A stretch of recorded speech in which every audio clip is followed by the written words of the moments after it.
So it's Rugby Union, Rugby League, Daley Thompson and the Horse of the Year show to come.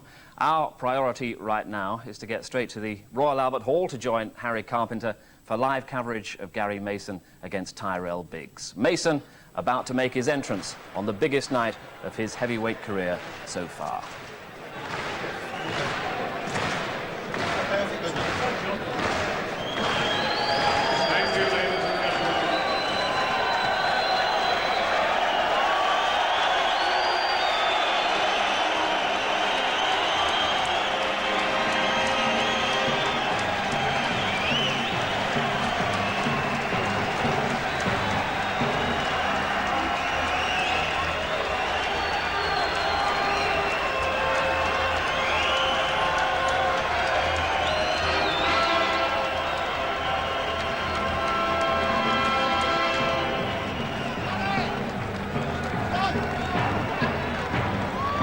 So the giant man, Gary Mason, comes to the Albert Hall ring and finds there the authentic big fight atmosphere.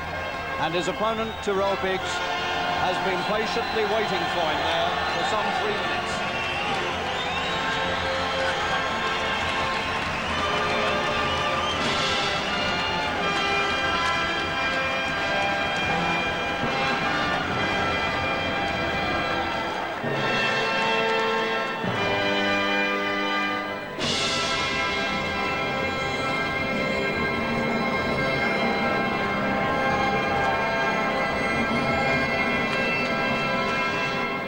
The Richard Strauss fanfare comes to an end, and BIGGS is there resplendent in what one could only call a sort of white cowboy jacket. Our MC for the night is Peter Dennis, a man who more than 40 years ago actually stood where he's standing now in the middle of the Albert Hall and sang, as a boy of 14, Ave Maria solo. Peter Dennis. Ladies and gentlemen, this is the main contest in Mickey Duff, Terry Lawler's promotion. It is an international heavyweight contest of 10 rounds, 3 minutes each round. Introducing from this corner, from Philadelphia in the United States of America, the 1984 Super Heavyweight Olympic champion with 15 wins and only 2 defeats, Tyrell BIGGS. And it's fair to say that BIGGS looks sleek and fit. And in the other corner, wearing red shorts, with 31 consecutive victories and 30 inside the distance, the heavyweight champion of Great Britain, Gary.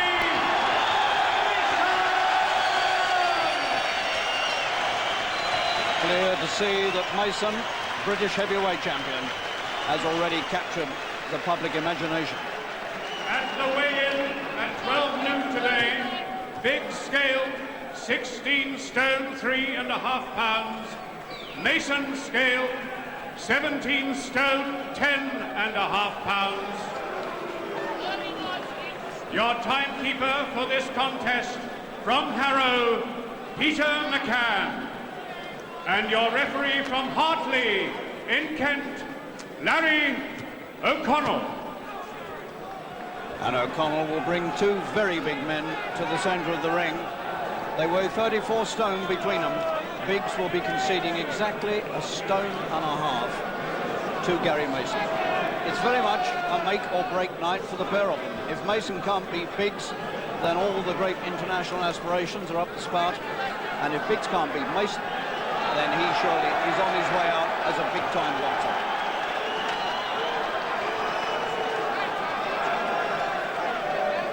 Is Mason ready? Seconds out for a man of BIGGS quality? We shall soon know. BIGGS in white.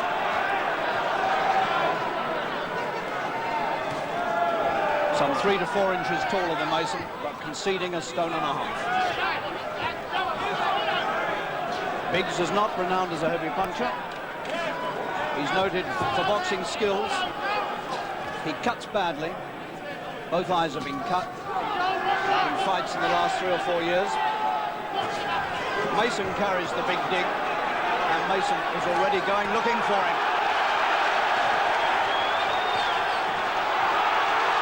And Biggs has been known to wilt under heavy pressure.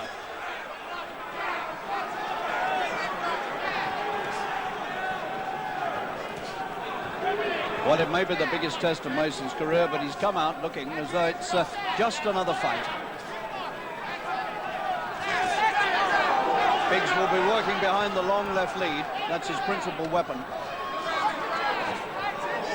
But he looks wide open to punches.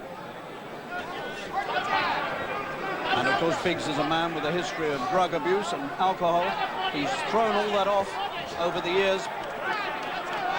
But that must surely have left its mark.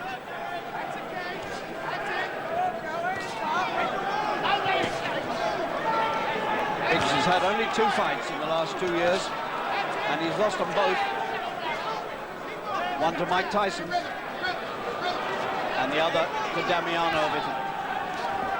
And he got cut in both fights. And Biggs is very slow to move out of the way of the attacks. His hands are very much faster than his feet.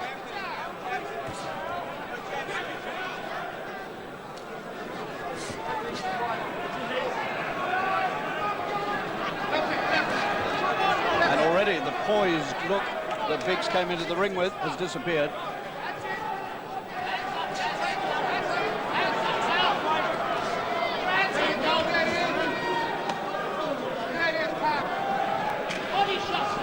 Mason moving around this ring on those huge legs.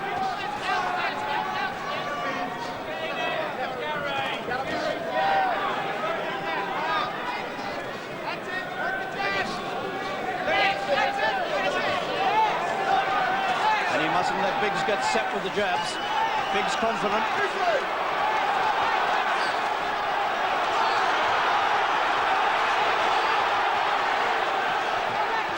Mason pushing all his 17 stone 10 into the attack.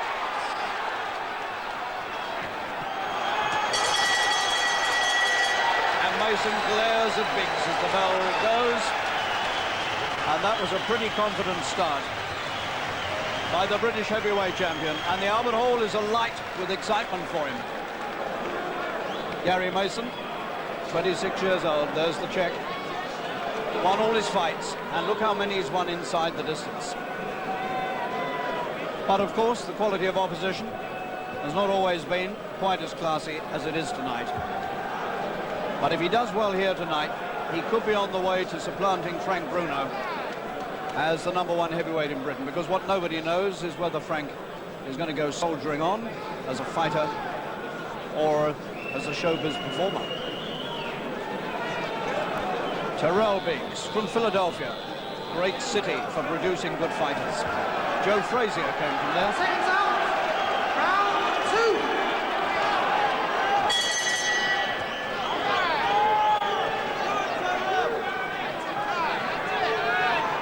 Mason, streaming water from his face. And Biggs trying to get himself into an easy, relaxed and rhythmical boxing movement.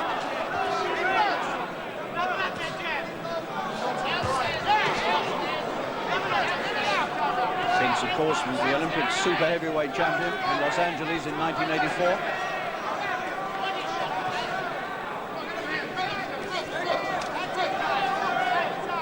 He had 15 successive wins as a pro, Biggs, before he went in with Tyson. Tyson put him away in 7. And he's only had 1 fight since against Francesco Damiani. Good right hand from Biggs. And that stung Mason. Mason very nearly lost his head there.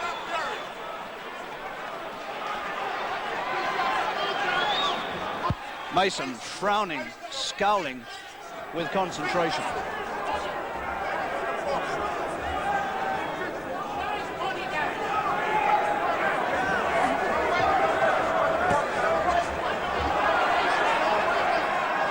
So far, Biggs has taken Mason's best punches quite well.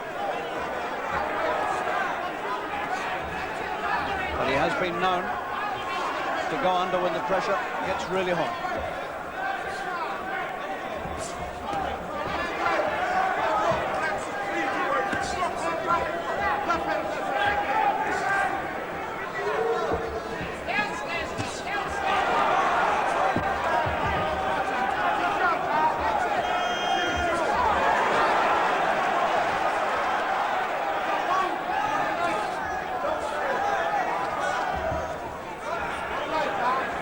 Mason very heavily greased above the right eye. He was slightly cut in training a fortnight ago. If it had happened a day or two later, this fight might have had to be postponed.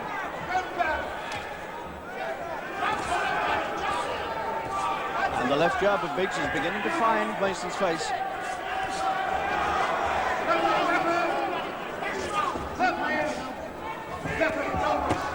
That's a thundering right hand for Mason. Biggs takes it well.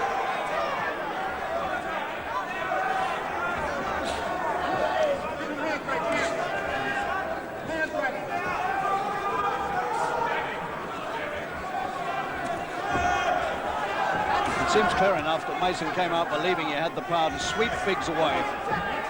Hasn't quite happened that way.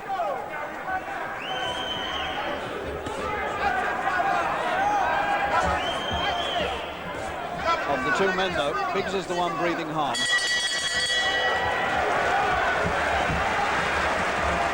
feet 5 inches, this man. Tyrell Biggs. 28, as you can see now. And as I said, he had those 15 successive wins and was regarded as a top-line heavyweight prospect until, of course, the inevitable happened. He went in with Mike Tyson and was stopped in 7. Not a bad performance, though, to go 7.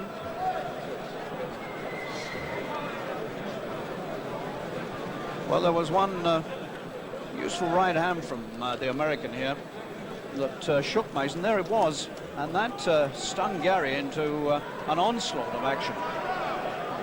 But again, Biggs seemed to take the punches or rode them well.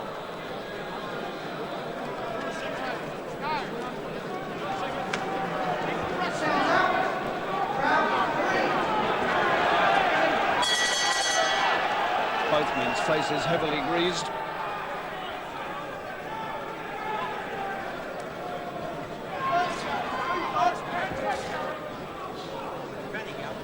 Mason, of course, yet another fighter out of the Terry Lawless camp, from the same camp as Frank Bruno. And, of course, he's lived for a long time in the shadow of Bruno, Mason. And that hasn't been easy. But now he holds the title that Frank never fought for, the British Heavyweight Championship. He's already made one successful defense of it.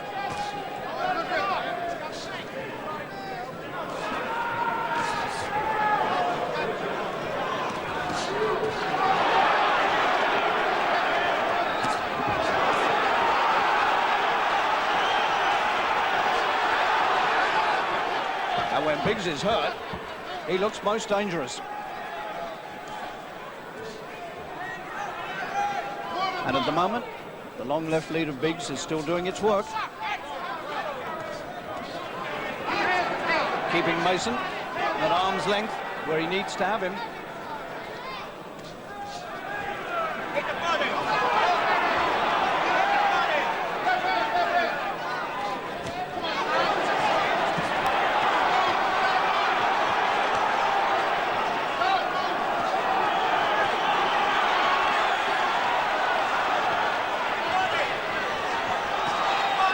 Mason again setting up a big attack. I don't know whether Biggs is foxing or fooling, but he's trying to make some signal. Oh, he's trying to tempt Mason to come to him. He's fooling around. He's pretending to be badly hurt.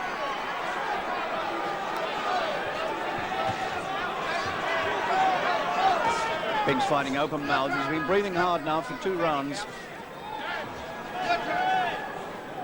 And looks as though the going is tough.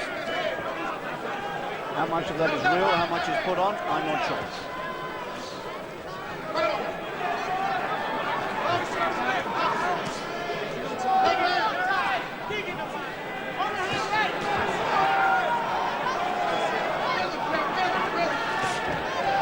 Biggs beginning to swipe with the right hand, not putting him in accurately. But the left jab which is his principal punch. He doesn't have much of a right, but is the left enough to keep Mason away from him and to stop Mason doing a lot of damage? He's beginning to clown Biggs, and the lefts and the rights still come thundering in on his head. It's round 3.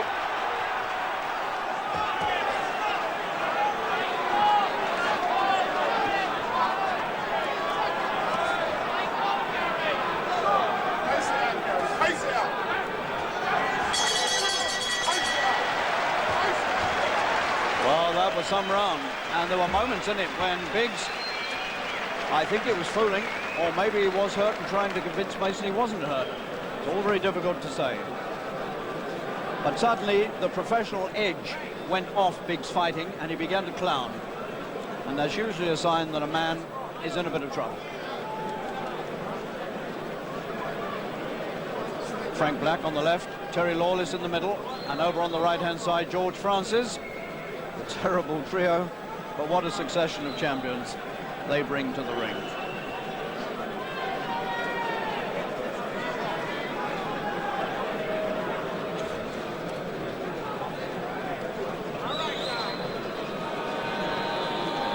Round 4 coming up.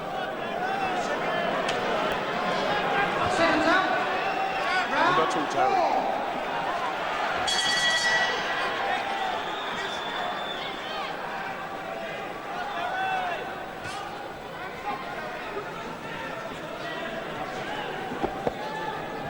Mason, of course, well used to fighting American opponents. He usually finds very little else. He fought his first American opponent in 1986, a man called Charlie Hostetter, and they've mostly been American since, and most of them haven't lasted very long with Mason. But here we are in round 4, which is a little further than Mr. Mason is accustomed to going.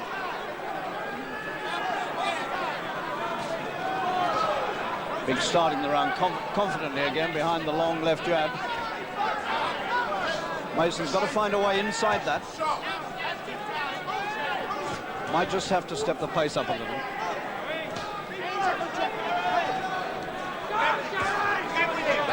He mustn't let Biggs dominate with the left hand.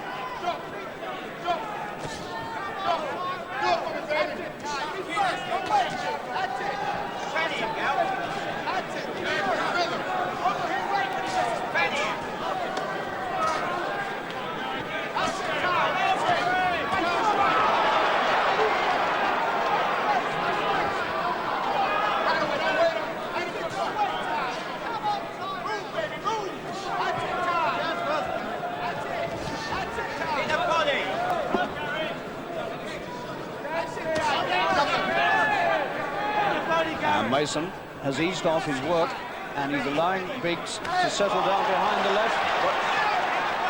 And Biggs clowns again and says, that right hand hurt me. Oh dear. Well, you know, he's putting his tongue out at Mason. I hope this isn't going to deteriorate into a farce.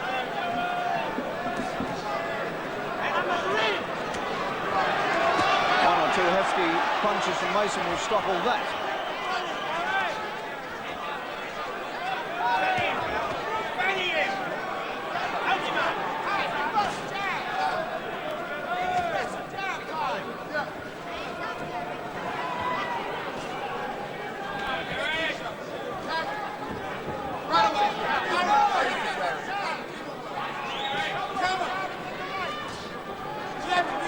Mason's work has slowed right down.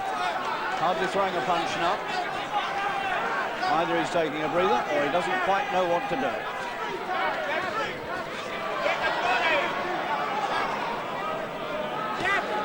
He had a period like this against James Tillis, but he came through in the end. But certainly Mason is going to have to step the pace up, because if he allows Biggs to settle down, Biggs will outbox him. That was not a good round for Mason. But then we've got a man here who can probably give us a better opinion. Frank Bruno is sitting ringside. What do you think of it? It's so easy to talk from this side of the ring, Harry, you know what I mean? And it's this big test, you know what I mean? It's a bit rocky at the moment, but he should sharpen himself up because he's a very good boxer, and if you let him get confident, he gets very cocky and he starts jabbing out and starts clowning. Why do you think Gary's eased off a bit? I'm not too sure. Most probably he's paced himself out. He's looked for the big bombs, and he's just when he's hitting Tyrell BIGGS with him, he's just messing around. He's messing up his confidence. So he's got to pace himself out and save himself, Harry. It's so easy for me and you to talk over this side. Absolutely, we should right. be in there, you know, taking the couple You of should blows. be in there, but I yeah, shouldn't. that's right, Harry. You should be making the tea. You don't think he's worried? You don't think he's worried about he can't quite get to the man, do you?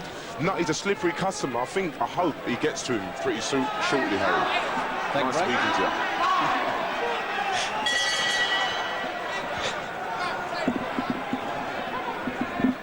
A lot of money to get me out there, I can tell you.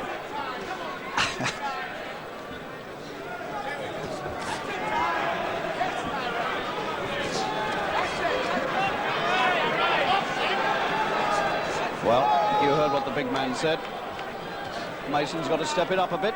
He's got to dominate. He mustn't let the man in white settle down and find his boxing rhythm. And it's quite clear the way BIGGS is moving at the moment that he's gaining in confidence by the minute.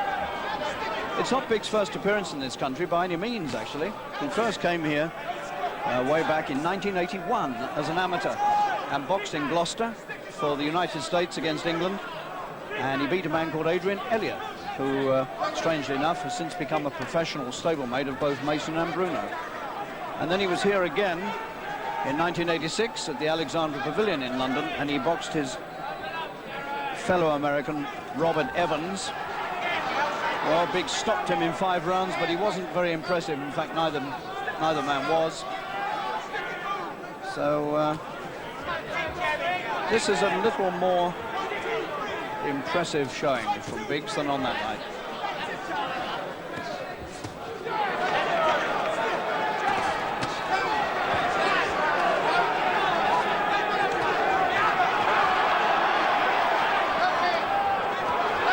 That's a good right hand from Mason. And if he could follow up now and really get the man against the ropes and hammer him, it might change Mr. BIGGS' mind about things. Now he's thrown him over. That's a stone-and-a-half advantage that did that. Unless BIGGS is getting very, very weak on his legs. The big melon-sliced grin on BIGGS' face.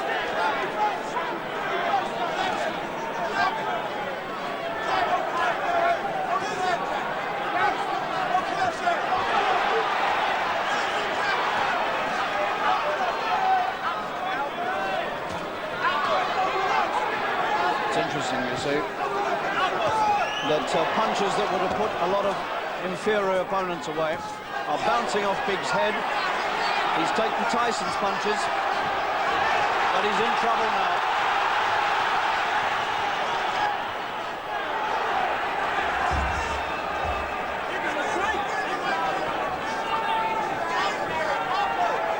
And Mason, when he does, really throw the bombs. He looks as though he's going to destroy the man, but BIGGS is still dancing. And still flicking the left arm.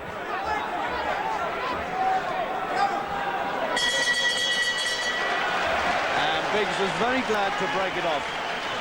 He was thrown over in that round, and I think that was a sign of weakness.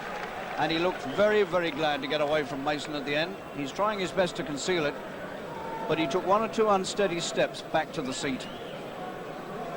Tyrell BIGGS, 28 years old,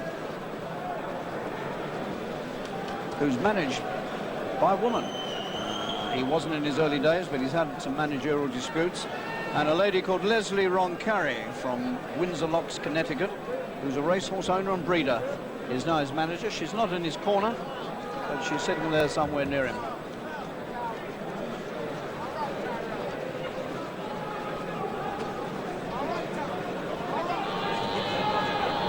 There's the lady in question, Leslie Roncari.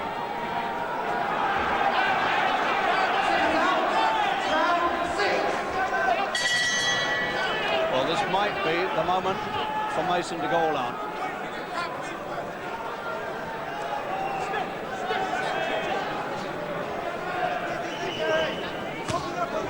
This is a good one to start with.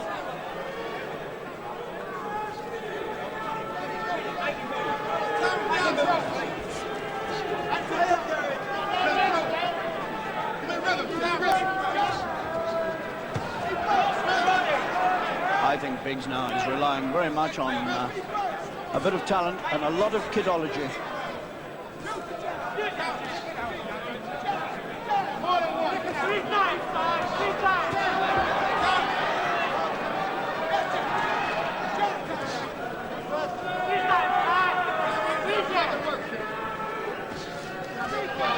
Trying to line him up for the big right hand.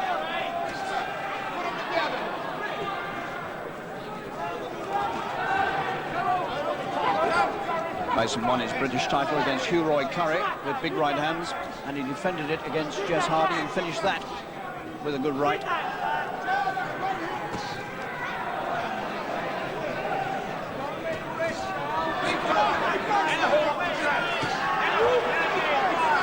Biggs makes another little try as he gets hit in the body.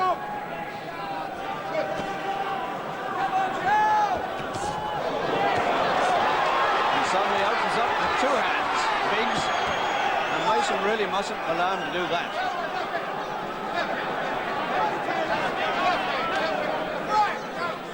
Round 6, Mason swallows hard, sort of staring at his man intently, but throwing far fewer punches than he was in the first 2 rounds.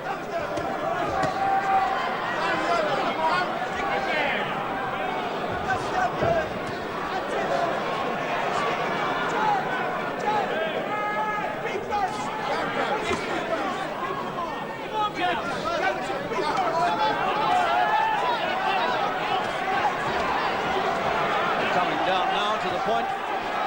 Which one wants it most?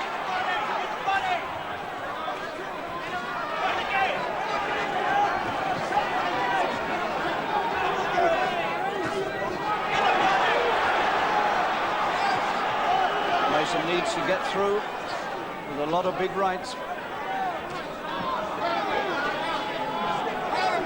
because he's never going to outbox him.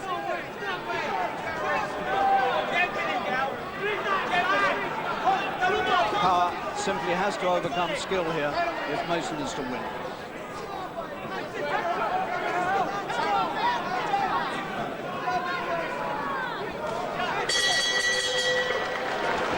Biggs has the last word with the left hand as Mason goes back to Terry Lawless once again. Mr. Bruno, sir. You haven't been boxing recently. Yeah, I haven't been boxing. I've been ducking and diving. You have been ducking. Harry, can't we talk about this fight? Wait a minute. Millions of watching. You're going to duck and dive into pantomime. Yeah, right, yeah. Christmas, end of the beginning of December. So next year, any chance you might just get back into the ring and give us a look at you again? Yeah, I think if you let me warm up with you. Start off with you first. Yeah. Quite seriously, do you fancy boxing again? I think so, Harry. I'm 27, going on 28. You're I'm young. 27 and a half. You're very young. Going on 28, and I think heavyweights don't mature. Heavyweights don't mature till they're 28. And you won't let me nick your job, so I've got to do something, Harry. So we might see you in the ring yet, eh? I hope so.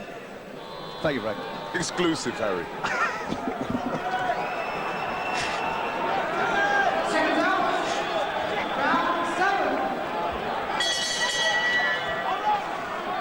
Round 7. So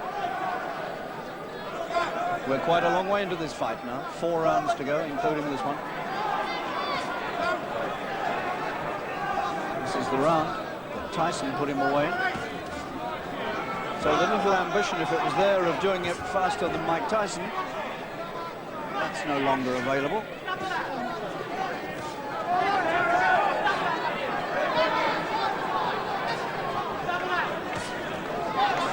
One of the interesting things so far about this fight is that Biggs' eyes have stood up to whatever punishment they've had to take, and he certainly has suffered with his eyes over the years.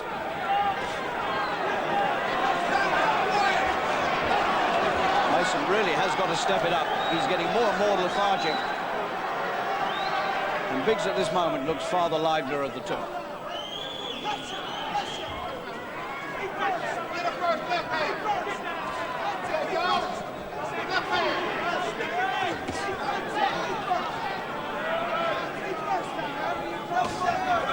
Biggs is a man whose best days were thought to be behind him.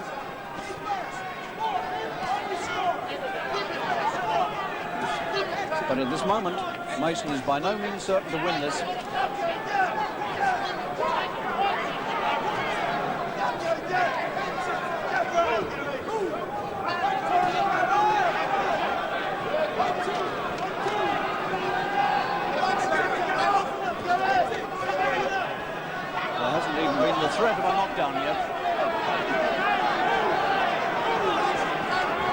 Mason getting anxious signals from everywhere to come forward.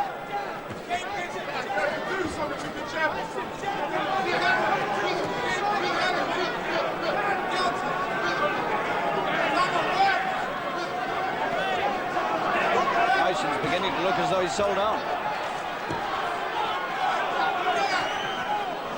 Desperate right hand. No direction in it. Looks as though it's almost too much effort to lift the arms now for Mason.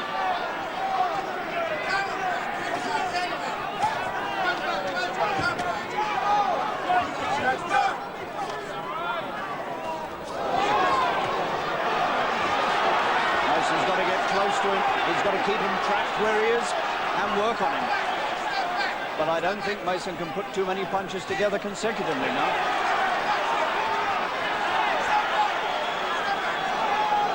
Round 7.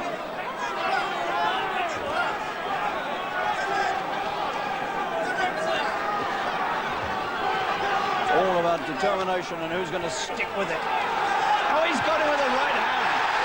He put a short right hand in. And I think the bell's gone, but the count will continue. And he's out. He's counted out just when Mason looked as though he was on the point of letting the whole thing slip. He let a short right hand go, the one he'd been looking for all night. And there it was. And suddenly, Tyrell BIGGS was spread all over the floor in the 7th round. And that's precisely the same round in which Tyson did him. Here we are again. The left went through, and that little right hand went crashing through between the gloves.